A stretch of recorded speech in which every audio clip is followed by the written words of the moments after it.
One of the best investments I ever made with solar really had nothing to do with solar in the first place, but has increased my ROI significantly. Now, before you all run away thinking this is an ad, hang with me for just a minute. This particular e-bike is the flagship model from my favorite brand, Mokwheel. It's the Onyx model, and they did send this out to me for review and testing for this video. However, I have owned numerous other e-bikes prior to this one. Well, you won't believe how much money I've saved riding my e-bike that I charge with my solar power, and we'll get into those calculations here momentarily. First, let me do some quick testing on this e-bike so you guys can see how epic this is, and then we'll crunch the numbers so all of you can see the effective return on investment that riding e-bikes has given me over the years. It's always crazy impressive to me how well they pack and ship these bikes. Everything's opened up. Let me show you what comes with it. The bike ships mostly assembled. Then we have some documentation, headlight, tail light. This is the screen / means of connecting the handlebars. Comes with its own little toolkit, zip ties, kickstand, some nicely organized packets of hardware. Got some pedals, the charger. Comes with an air pump for the tires and 2 fenders. And here's the bike all assembled. This is a mid-drive motor bike. So that means it actually provides power through the drivetrain of the bike itself and can make use of the gears. That has its pros and cons, but certainly one of the biggest pros is the hill climbing ability, which we will be testing momentarily here. It ships to you as a Class 2 e-bike, but there are some settings in the software here that allows you to kind of unlock it and get up to a Class 3 performance on it. The transmission back here is super deluxe, 10-speed here, using this Shimano Q's derailleur system. Probably one of my favorite features is this air suspension right here. Isn't that crazy? That just makes it so insanely smooth to ride, and it's hard for you to see that when I'm riding. You can also see here in the front, we've got the front suspension as well. This thing is so comfortable to ride. Got this massive battery under here. Super comfortable seat. That is something that Mokwheel actually does a really good job at. A lot of the bikes ship with lousy seats. Mokwheel has really comfortable seats to sit on. And this is cool.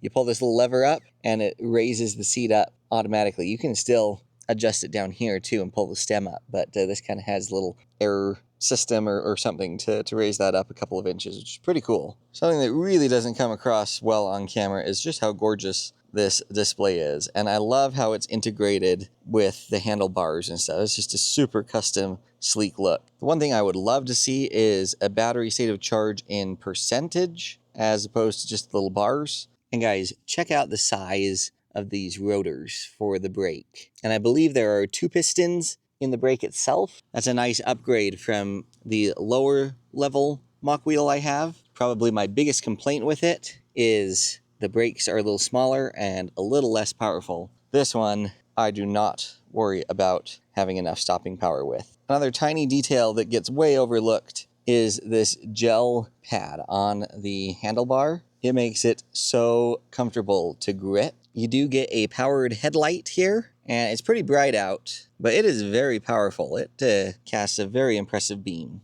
Now, the one complaint I have about this bike is the taillight setup. I recognize that this bike is more geared for, off-roading, trail riding, etc. And it does come with a tail light. It's battery powered, gives you visibility, which is the important thing. It's rechargeable with the USB right here, but it is not connected at all to the battery or your braking or anything up here. It simply just kind of straps onto the bike and flashes. Contrast that, guys, with the other Mokwheel Basalt model of e-bike that I've got, and look at how epic the taillights are here. There's no recharging necessarily. They run off the e-bike battery, big and bright. And watch when I squeeze the brake. See, they light up more, so you have like brake lights, and there are integrated turn signals. Isn't that sweet? So for their flagship model, seems like it would be awesome if we could get those integrated lights as well. But once again, I do recognize that the Onyx bike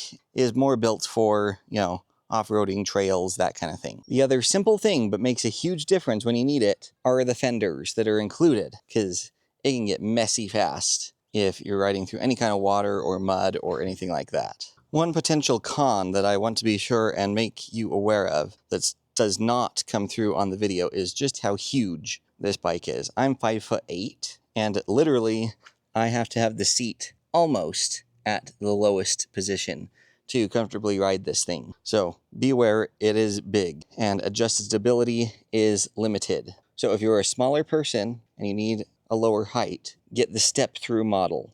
That's where it does not have this piece of metal right here. Let's take this bike out and do some testing. One of the tests we're going to do is a real-world range test. Hopefully you can see we are starting at a 100% state of charge right here. And our trip mileage here is starting at 5 miles. So something that strikes me on this bike right off the bat is how crazy quiet it is. I mean, if I bump this up to full pedal assist 5, it's so quiet. And it coasts silky smooth.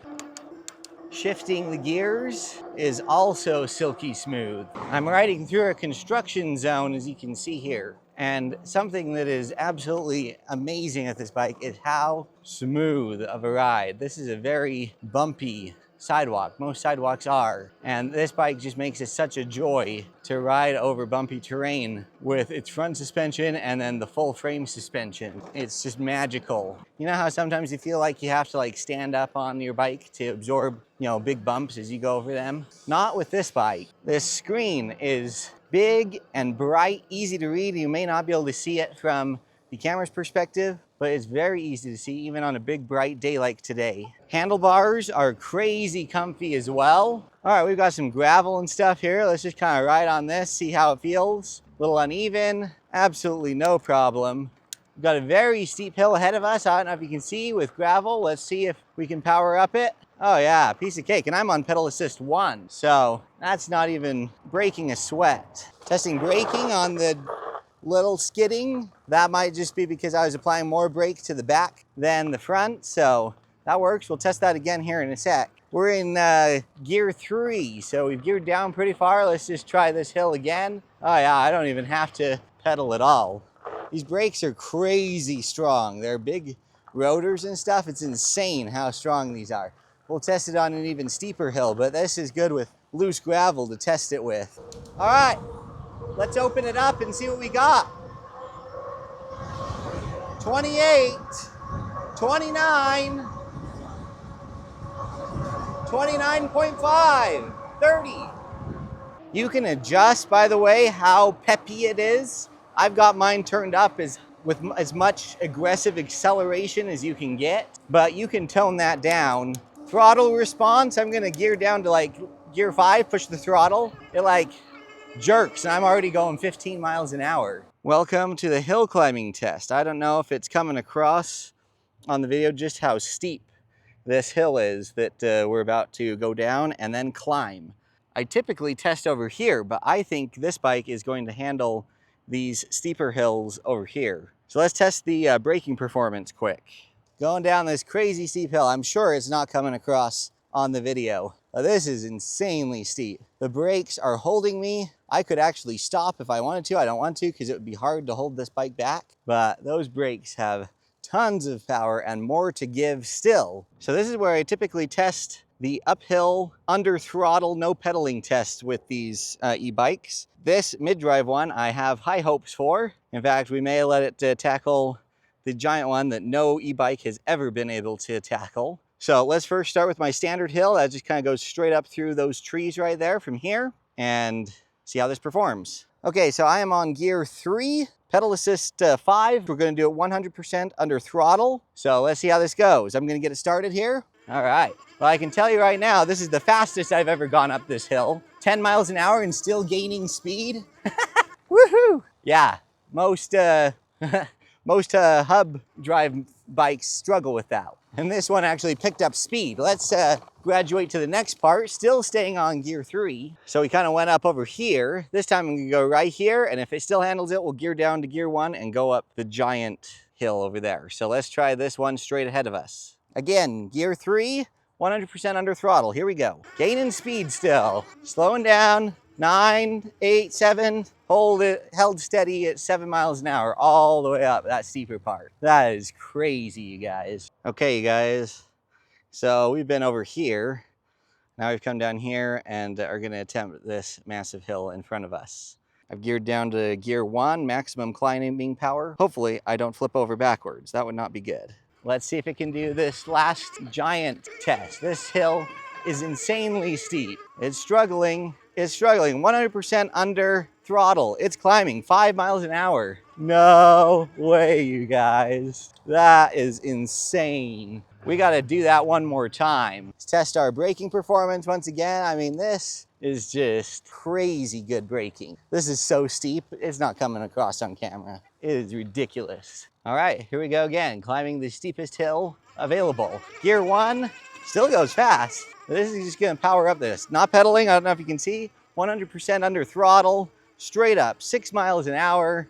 That's where it's stopping, and now it's just gonna climb to its heart's content all the way to the top. And that is the power of a mid-drive motor right there. Something I love about Mokwheels, you guys, is their cadence and torque sensor combo. The way they have that dialed in just makes this silky, silky smooth. I prefer torque sensors over cadence sensors. The problem with torque sensors is when you get up to a decent speed or on a flat trail like we're doing right now, it is just crazy hard to keep a consistent speed, which is when a cadence sensor is nice. But when you combine the two, somehow, the way that Mokwheel has, you get the best of all worlds, and it's just an absolute joy to ride with. Okay, max speed under throttle, here we go. About 25. Going uphill slightly, 25 still.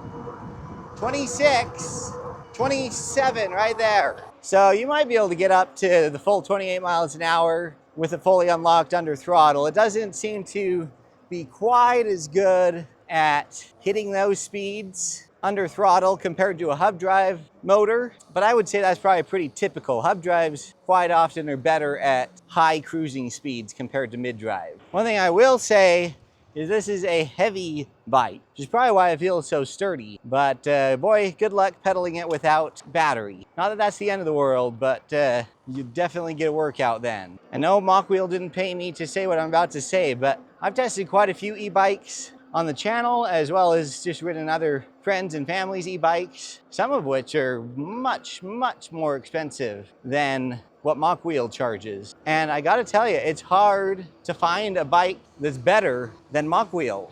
I think they've really hit a good balance of quality versus price. The range test on this Mokwheel Onyx bike is complete. You can see we are flashing the last light on the battery. And I just barely made it home. When it gets really low on battery, it automatically shifts the motor down into just a very low power mode. I rode this bike on pedal assist 5 the vast majority of the time. And some of that was, the insane hill climbing tests, etc., which I'm sure ate up a lot more power than if I was just cruising on flat ground.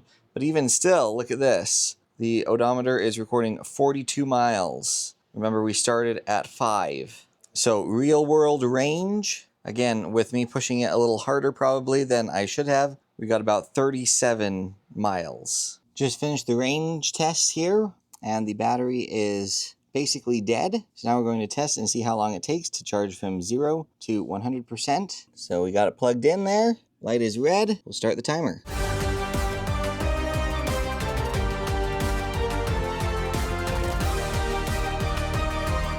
So let's talk about my personal ROI, combining an e-bike and my solar power to significantly cut down on my transportation costs. Obviously, if you live somewhere with cheaper gas prices, different kind of car, more expensive gas prices, etc., things will change.